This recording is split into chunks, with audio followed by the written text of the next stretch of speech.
Hello, everyone, and welcome back to Tom Mullen Talks Freedom. Today, I'm joined by Libertarian Christian Institute CEO Doug Stewart and Digital Marketing Coordinator Carrie Baldwin. The Libertarian Christian Institute is a federal 501c3 tax-exempt educational and religious nonprofit organization that promotes libertarianism from a Christian point of view. They are convinced that libertarianism is the most consistent expression of Christian political thought. LCI is ecumenical in nature, welcoming all those who confess the traditional creeds of the universal church. And today we're here to discuss a book that Doug and Carrie co-wrote with two other members of the Institute. It's called Faith Seeking Freedom, Libertarian Christian Answers to Tough Questions. So Doug and Carrie, welcome to you both. Hey, thanks for having us. I got a chance to go through your book over the weekend, and it's very interesting. It's brief, it's to the point, and rather than going on and on, as some of us writers tend to do at our not so best moments, I mean, you guys get right to the point. Here's a question that comes up time and again, and here's our answer to it. It's a great format. So I wanted to pick a few things out that you address in the book and just get your take on it. And I guess, if we're going to talk about Christianity and libertarianism, maybe I'll hit you with what to me seems like a hard one, but I have a feeling that you've got an answer to this. And that is that in the famous eye for an eye and tooth for a tooth passage where Jesus says, you should turn the other cheek. I want to read the whole passage because a lot of people only are familiar with the turn the other cheek part of it. And this is how it goes. It says, ye have heard, and I'm using the King James Version, so forgive the these and the thous. I think most people are most familiar with that. But it says, ye have heard that it hath been said, an eye for an eye and a tooth for a tooth. But I say unto you that ye resist not evil, but whosoever shall smite thee on thy right cheek, turn to him the other also. And if any man will sue thee at the law and take away thy coat, let him have thy cloak also. And whosoever shall compel thee to go a mile, go with him twain. So the reason I want to read the whole thing is he doesn't just say turn the other cheek. He seems to deal with the holy triumvirate in libertarianism of life, liberty, and property, and says you shouldn't defend any of them, that instead you should just allow people to violate all three. What say you to that argument? Well, I'm still processing "go with him twain" because I haven't heard that quoted in the King James in quite a while, so I'm sort of laughing internally that that language. I think that means twice. I'm not exactly sure. Yeah, no, I think go with him too. I think it's the idea there. It's interesting that there are a number of things that the Bible can be used to do, and I think that if we go to that passage and say, well, Jesus says that everybody should just abandon the idea of defending their property or their pursuit of happiness and things like that, I think they're kind of missing the point that Jesus is making there. When you take things out of context, of course, you can see that there's life, liberty, property there. Jesus says you shouldn't care about it. Well, okay, fine. You could say that, but in what situations shouldn't we care about it? In every situation? Because that doesn't seem like people would want to apply that at all, because at that point we would have no boundaries whatsoever with people. We could just say, hey, you need to let me have what you have. And other people would be like, oh, yep, that's right. Jesus told me I shouldn't care about my property. Like no furthest leftist person would do that unless you're just like a really hardcore literal communist, not literal communist, like communitarian, I guess. Well, unless you're a communist and you're not running the party, because they don't do that either. Yeah, fair enough. Carrie, I'm sure you might have some additional thoughts. Yeah, I would have to look at the whole passage in order to really get the context, but I suspect here that what Jesus is talking about is, how to love your neighbor, but loving your neighbor doesn't mean being a doormat.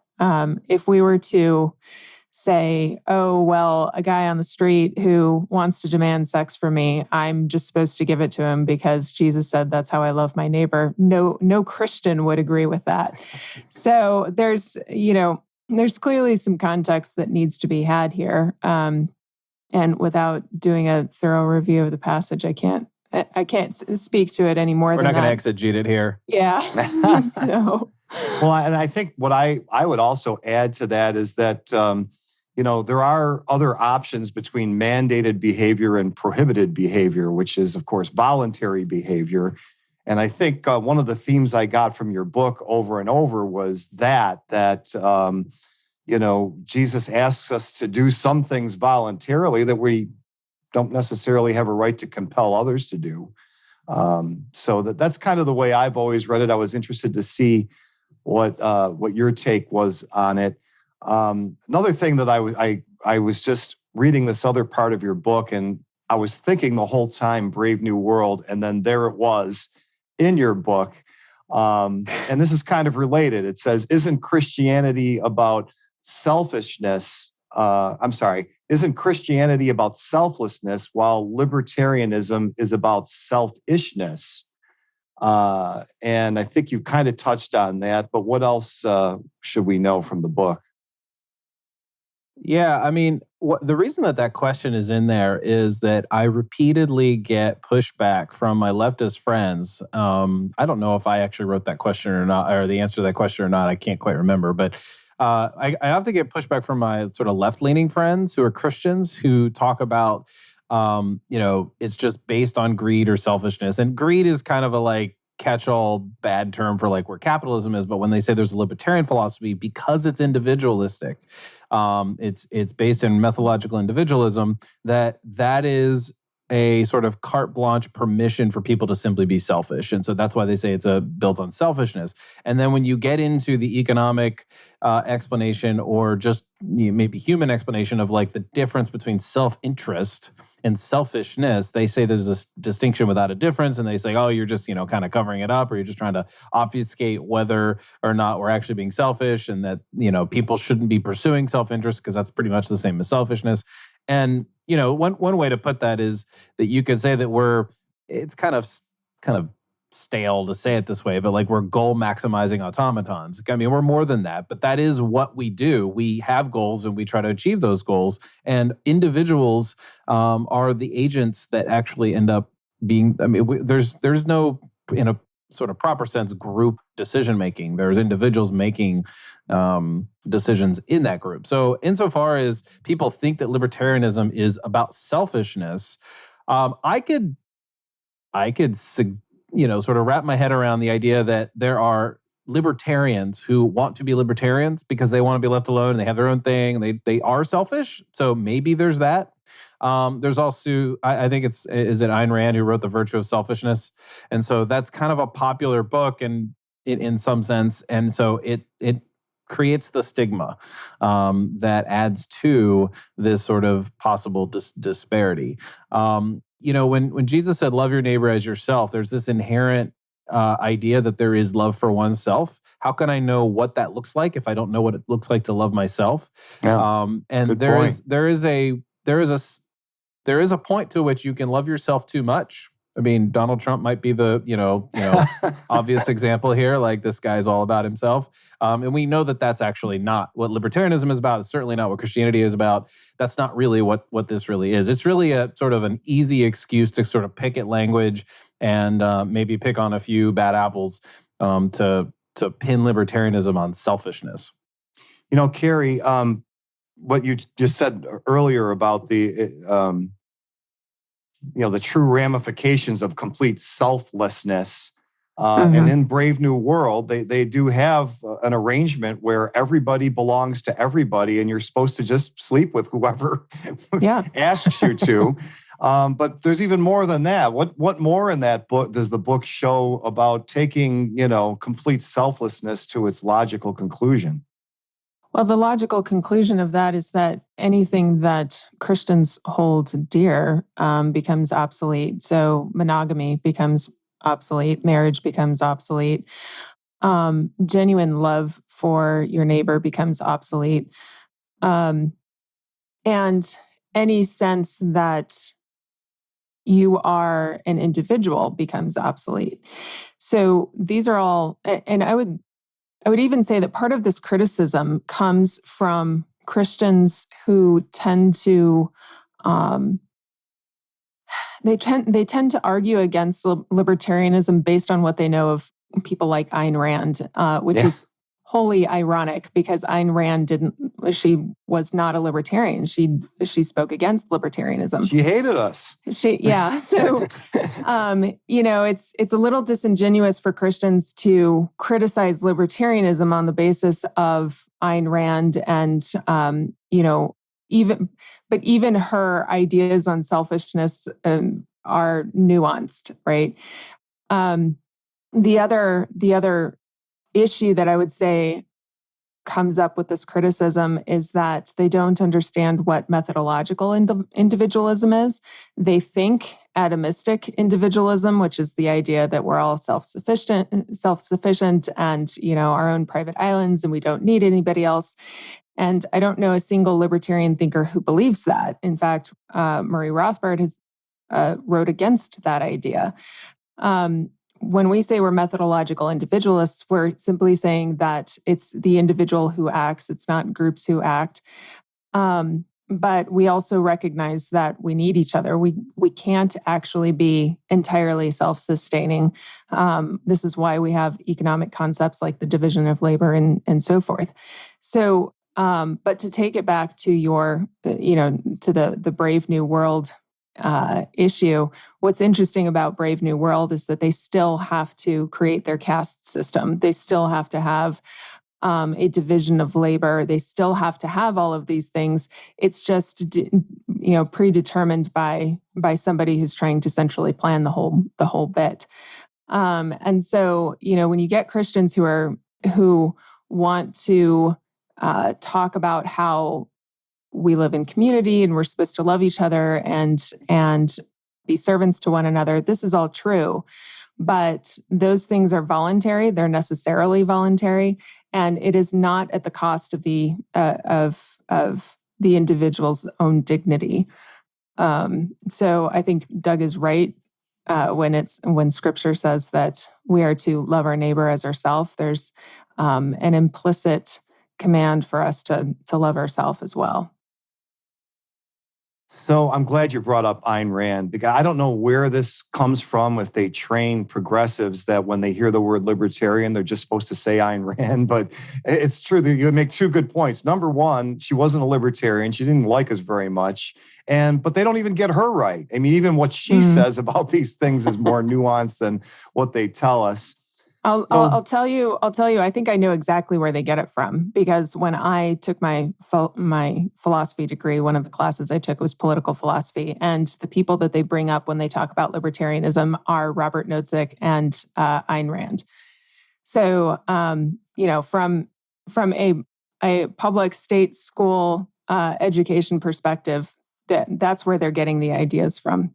Yeah, I don't mean to be rude here, but that sounds like a boomer made that syllabus. Probably. I mean, seriously, there are way more. I mean, I know roughly when you went to school, what decade you went to school, but even then, it's there was better libertarian voices since.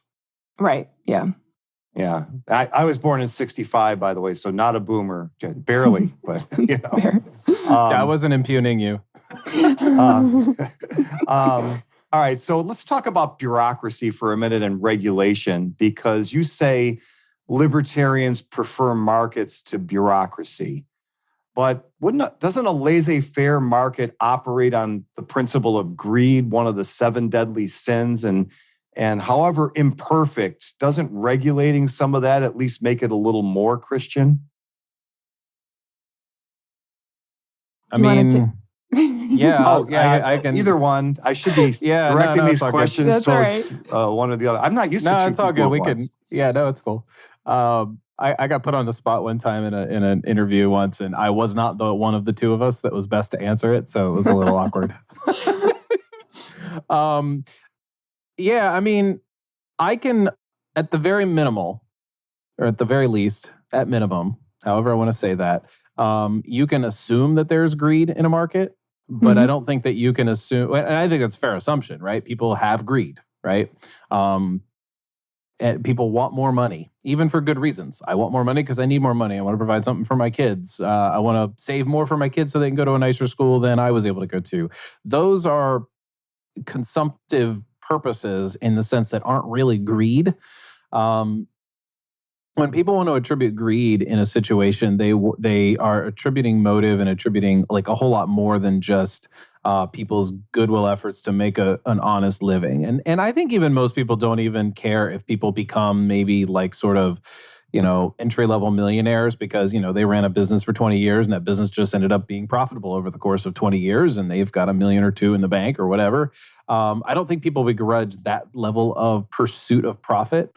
But the idea that people pursuing profit are simply greedy is just sort of, it's a little bit of an ad hominem attack. But what they want to do is they want to make it into a systemic attack. So they want to say, well, capitalism is based on greed or a laissez-faire market is based on greed. At best, you could say that, well, because of greed, we need to make sure that whatever system we have in place, it incentivizes people to not just take from each other, but to offer to sort of counteract that by saying, I'm going to serve you. So I'm going to build you a website if you pay me this amount of money. And and then someone else is going to say, well, I'm going to build you an addition on your house because you pay me this amount of money. And so that becomes the method by which we determine that we're sorry, I lost my sentence structure there. That just becomes the method by which we are making decisions. And there's no, I don't know, I don't think of people as greedy in that sort of way. Now, people are greedy, but what can keep that in check is an open market. If you don't have an open market, you can actually just sort of institutionalize greed, which is essentially what the government is anyway. Do you remember the quote when someone asked one of the Rockefellers, how much is enough? And he was like, well, just a little bit more. And he was mocking the fact that people who are really, really wealthy, he was saying, well, all we want is a little bit more. And I have a leftist friend who often says this about people who are, like the Elon Musk and Jeff Bezos of the world. And I said to him one time actually it was right around Christmas, that I said, how much more revenue does the federal government want? The leftists want the federal government to have? Well, just a little bit more. And like he knew what I was doing, and he was like, "Oh, good grief!" So if you want a system based on greed, it's people who have no consequence for being too greedy and driving themselves out of business or whatever. Well, and I'll stop rambling. I would also add to that, it's the role of the consumer to regulate the market. That's what our job is. When we find good products, we vote for those products by buying them. And when we find bad products, we vote against those products by not buying them. So it's our job as consumers to regulate the market. And if you want to talk about greed, it's the idea that there should be a small group of people in government who gets the sole right and responsibility to regulate the market. So if we're going to talk about who's greedy, the reality is it's the monopolization of regulation that is greedy, not allowing us to do our job and regulate it ourselves.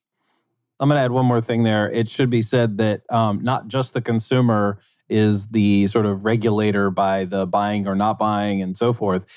That creates in and of itself a market, or a market can be created for whether or not that product should be bought, because you may not buy it again, but it just might not be for you, but it could be really good for me. And so where do we get that kind of information? You get information like that on Yelp, reviews, all that kind of stuff, Consumer which is made reports. Possible. Yeah. So, with things like that, you have the ability for more markets to emerge that actually solve the problem in a decentralized way that the government, it just can't do. I guess in some ways you could justify like, oh, well, if it's highly damaging or whatever, but like even then it's not going to be as effective as a market.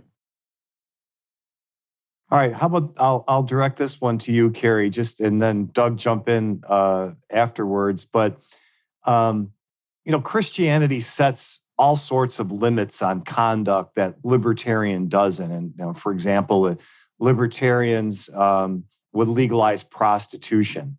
So how do you reconcile a libertarian world with a Christian world, seeing as the libertarians would allow all sorts of things that that Jesus would forbid. Right. So this question comes up frequently because obviously prostitution, or more broadly speaking, extramarital sex, is considered immoral by Christian standards. And there are a whole host of reasons for that.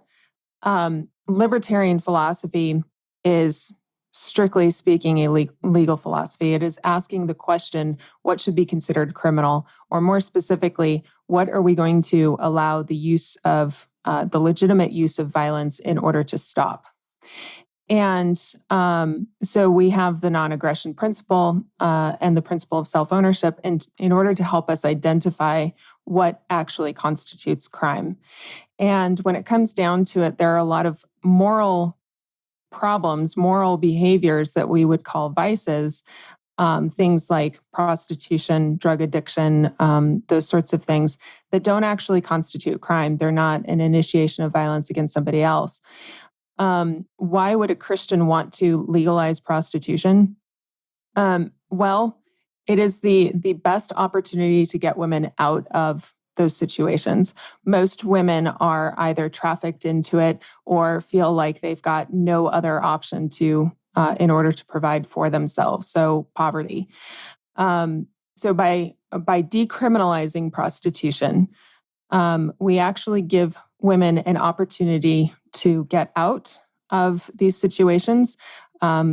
One problem that prostitutes frequently run into is that they are themselves exploited by the criminal justice system in the name of, getting more pimps out there off the streets and things like that. So you have police departments who have allowed police officers to lie to a prostitute so that he can have sex with her, and then arrest her after the fact, and then drag her into, well, we'll let you off the hook if you show us where the other prostitutes are, or tell us who your pimp is, and things like that. And all this is exploitive of women. There's nothing about the way our criminal justice system handles this problem that's Christian. And so from a Christian perspective, we should also be asking, is the enforcement actually legitimate? If we want women to not be in these situations, what's the most effective way of getting them out of those situations? And we would say decriminalizing it is a good first step. So we have other motivations, like we wouldn't condone prostitution. There's certainly those prostitutes who choose to go into it as a profession. And at the very least, they should have legal protections. If they're going to choose to do it, they shouldn't be just sort of cast aside because they're choosing to do something that we don't morally condone. Anything to add on that, Doug? Because I have another kind of a follow-up that's related. No, I'm good. That was well said. I thought it was pretty thorough. That was good. I couldn't think of anything that she left out. So the other thing that I was going to ask, and this it's almost like it comes up hand in glove, is that people usually say prostitution and drugs. Mm-hmm. But this is my own question. I reread the whole New Testament every once in a while, and I just don't see anywhere in there that Jesus or Paul or any of the apostles afterwards are prohibiting drugs, unless isn't it just an issue that's really not addressed in there, or am I missing something? Well, I would say that what's spoken about in Scripture is that you're not supposed to, and I'm paraphrasing because I'm forgetting the passage, but you're basically not supposed to poison your own body. And so, there are certainly drugs that are a poison to your body. Methamphetamines would be a perfect example. Actually, what's interesting, what I was going to bring up is that since you mentioned that it's frequent that prostitution and drug addiction are mentioned together, one thing that I've recently learned in a documentary called The Wisdom of Trauma is that both drug addiction and sex addiction vis-a-vis prostitution are traumatic imprints. They are expression, like they're manifestations of trauma from usually from your childhood. And so these really are health issues. Yes, they're immoral, but I think that there's good reason for Christians to actually explore the possibility that the reason why people seek after these sorts of addictions is to try to cope with a very traumatic reality that they've been through. In which case, our call as Christians is to love them, be compassionate, and give them help instead of throwing them in prison and throwing away the key. Yeah, indeed. I guess I think the reason that people link them together, and you make a good point about another reason why we should think about them together, but I would also put gambling in there, that these are considered kind of vices that, polite society frowns upon, but they're not really crimes with victims, other than maybe the prostitutes are victimized by the criminal enterprise that they're forced to participate in. But again, you're free to not do those things, even if they're legal. And I think that seems to me like the essence when I read a passage like, no one comes to the Father except through me, that you're making a choice. You have a chance to, go get high and, do whatever you're going to do, but you just choose not to do it. So, of course, that's not inconsistent with Christianity. The problem is, Tom, that Christians don't like it when other people don't choose their way of life. And and there is this impulse to engage in whatever means necessary to get people to behave in a certain way. I don't know. It feels to me like, and this has been true of all kinds of people, not just Christians. So I'm not only throwing Christians on the bus here, but like we want to be moral busybodies, and we want to make sure that other people are in line in a certain way. If you're going to make the case for some sort of system of society or governance that will sort of protect others and keep others from being harmed, of the three of those things, I mean, most of the things are about self-harm, right? Like prostitution and drugs. The other is gambling, which is ostensibly this idea that some organizations can sort of, I can't think of the word, oppress is the next word, sort of take advantage of and exploit others for financial gain, and in which case in our society, basically state governments get to decide where that's allowed to happen. So at least they're allowing it in some sort of approved way. But yeah, I mean, I think a lot of the Christian impulse is that if there is something that's immoral, then we should somehow, in some way, together decide that this is also immoral for people to do, even if they don't quite agree with whether or not it's immoral. So yeah. So that brings up the question. So there is a commandment, go and teach all nations. In other words, tell them what's right and wrong and how to save their souls. How do you distinguish between following that the way it was intended by Jesus and being a moral busybody? Well, it certainly didn't say go and conquer all nations. Yeah. Okay, that didn't come until a few centuries later, and then we realized that that the state realized, we can use this for our purposes and sort of force law and coerce and all of this. Not that they weren't doing that already. I think a couple of things come to mind, and I'll let Carrie chime in too, which is that the first thing we need to do is keep our own house in order. Like, be the most improved unit, as our friend Norman often says, and I think he got it from somewhere else, but he's like, just be the most improved unit. So whatever it is that you have the power to do to live out and teach and preach the gospel and to demonstrate a life of freedom, do that and teach others how to do that. And so one thing that we like to do at the Libertarian Christian Institute is give people not just an intellectual reason for being a libertarian, but also help them think, what does that actually look like? Especially during the pandemic, it's been very dicey.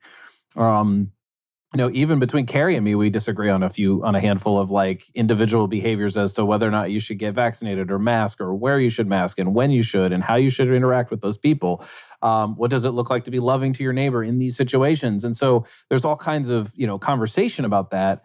Part of really, honestly, I think it comes down to living out the gospel while you preach it, in the sense that there is good news. There's just the announcement that Jesus is Lord. There's another way of living, and it is literally the opposite of Caesar. So, Yeah. because, read the book and you'll understand where I'm going with that. And I'll let Carrie keep going here. I'll just add, Scripture says that the two greatest commandments: to love the Lord your God with all your heart, soul, and strength, and to love your neighbor as yourself. And it also says that God's perfect law, could not make us obey those two commands. We cannot fulfill those two commands with God's law.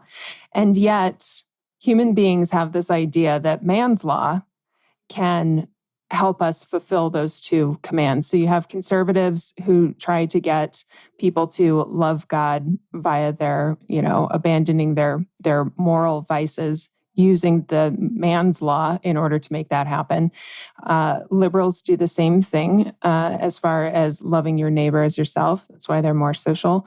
And if God's law can't make us fulfill those commands, man's law isn't going to make us do that either. So, the whole point of the Christian message of the gospel is that Christ does that for us. It's not us that bootstraps the whole thing. It's Christ. It points to Christ. So, though we should absolutely teach all nations, part of that is teaching them that Christ is the one who fulfills the law, not us. And we cannot use man's law in order to coerce behavior that God's law doesn't achieve. All right. I know you guys have limited time. I just want to ask you one more thing. And of course, this is a big issue in our times among even libertarians, whether they're Christian or not. And that's the immigration question, which, some libertarians would argue, outside of a Christian perspective, that you have to have open borders because you can only ban people from property you personally own. And then the other side says, well, no, this so-called publicly owned land is ultimately owned by some individuals, however badly it's being administrated by the state, and therefore you can exclude people. How do you approach this from a Christian perspective? And why don't you start, Doug, since Carrie was the last one to. Yeah. No, it's all good. This is one of my, if I were a one issue voter, this would be my issue. Because I learned about, I don't know, maybe a decade ago that if we had actual open borders, we would probably eliminate poverty within a decade. Now, we're very much on track with free markets to do that anyway. But there are a lot of people stuck in places that the state is keeping them in because the state says, nah, you can't cross this line over here. In this current situation of the world, and I don't mean the pandemic, I just mean the state of affairs we find ourselves in this century, I can understand why there are borders and that why there are places, demarcations of, nationalities and all that.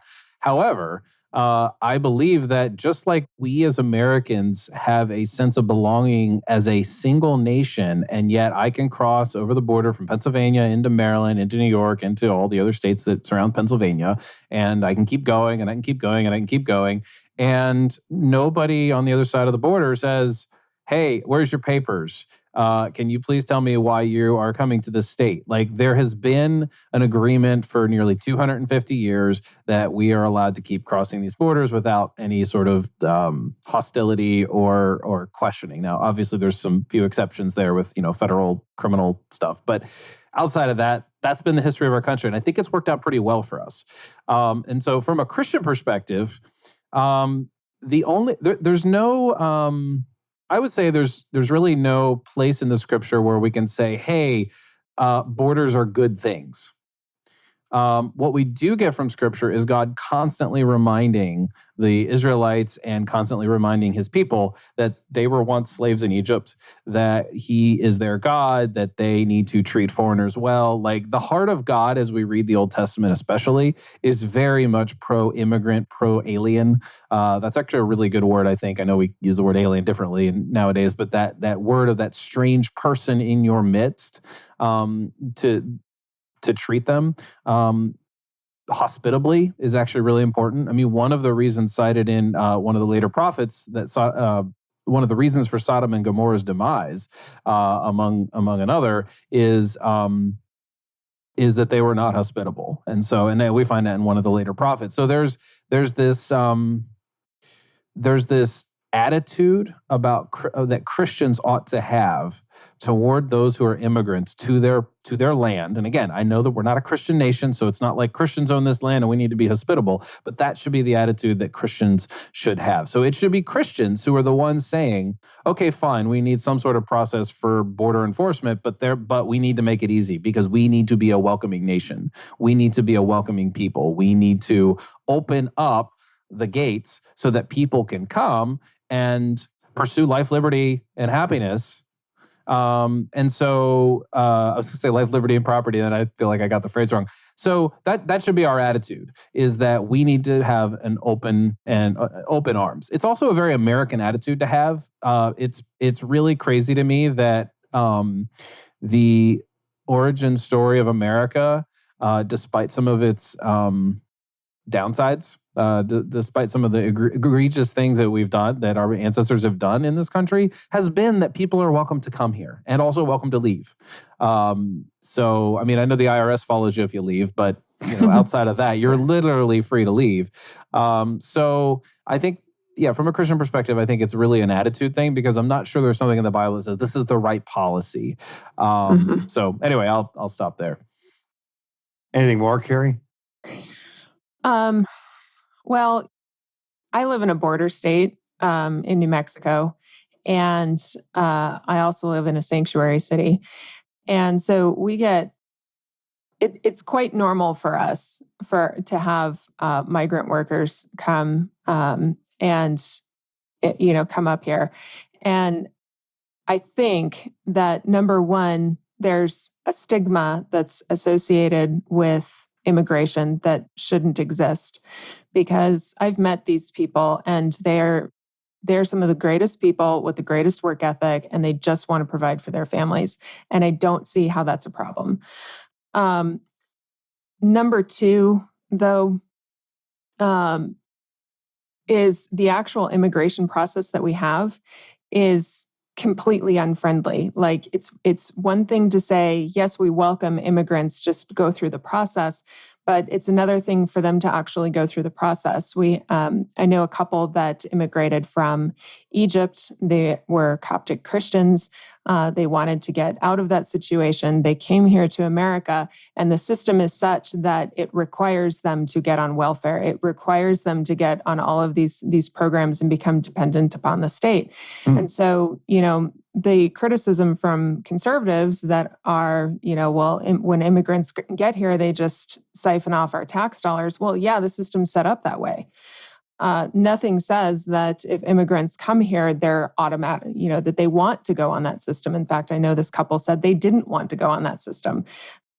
They both had college degrees and had something to contribute to society, and they weren't allowed to use those skills and talents that they had. They had to get on. They had to get on to these welfare programs when they got over. Can you break that down a little bit? Just so I had no idea about this until you just said it. So if they're coming over here and they have, let's say, jobs lined up, or one of them has a job lined up, why do they have to go on a welfare program? That's a great question. I asked her that. Well, she had has a degree as a pharmacy technician. I think she finally got her doctorate in pharmacy here. But she wanted to get a job as a pharmacy technician. She needed to get licensing, though. And the licensing was such that they wouldn't recognize her education from Egypt. And so that was one piece of the puzzle. But another piece of the puzzle was that they had a requirement. Like, they were told, you're going to have to go on these welfare programs in order to get through the system. And I distinctly remember her telling me they didn't want to get on it. They wanted to just come over here. And I forget what degree her husband had.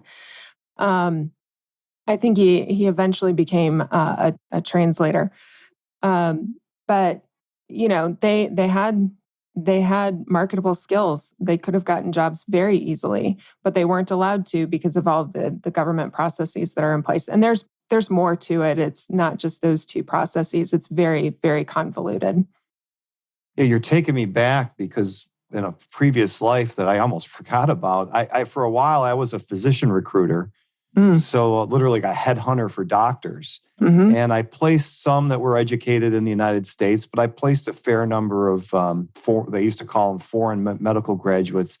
I think that I was around in that business right when they changed the term to international medical graduates, because the word foreign suddenly became a naughty Offensive. word. Yeah. And like you say, Doug, alien is now like a bad word. But when you go back to 1798, when Thomas Jefferson and James Madison were writing their treatises against the Alien Sedition Acts, they referred to them as alien friends. This was not a negative word. It was just meant from another country. But anyway, I remember that they weren't forced to get on any kind of a welfare program, but there were all kinds of hoops to get, let's say, a doctor, even educated in Germany, much less in India, to take a job in the US. Now, this is someone who's got a residency and, has actually been living in the country for usually about 3 years, because what would happen is they'd graduate from a foreign medical school, and then they would come here and do a residency in the United States for 2 to 3 years. So they've been here for 3 years, and then they still have to go through all of this screening. Now, we're talking about a medical doctor who's treated thousands of patients by then in this country, hasn't knocked over a liquor store or anything like that. And I think we could, just let them go ahead and start working and paying a lot of taxes, by the way. So anyway, I mean, it's some of the arguments against it are a little silly for sure. So interesting take. Well, why don't we leave it there? Because there's a lot more in the book, folks. It's called Faith Seeking Freedom: Libertarian Christians' Answers to Tough Questions. And I'm going to put a link to the book on the show notes page. There's a lot more in it. It handles, I don't know if I want to say hundreds, but it seems like over 100 or a lot anyway. 102 questions. Yep. Okay, 102 questions. Yeah. There it is. That I'm sure that whether you're a Christian or not, or just wonder how Christians would handle these things from a libertarian perspective, really good answers here. And I want to thank you both for spending time with me. Thanks for having us. Thanks, Tom. Hey, if any of your listeners want to go to libertarianchristians.com and they want to download the audio book on our site, they can use the promo code Mullen50 and they'll get 50% off. Great. Okay, we'll definitely have that link there too. Talk to you soon, guys, and thanks again. Thank you. Thank you.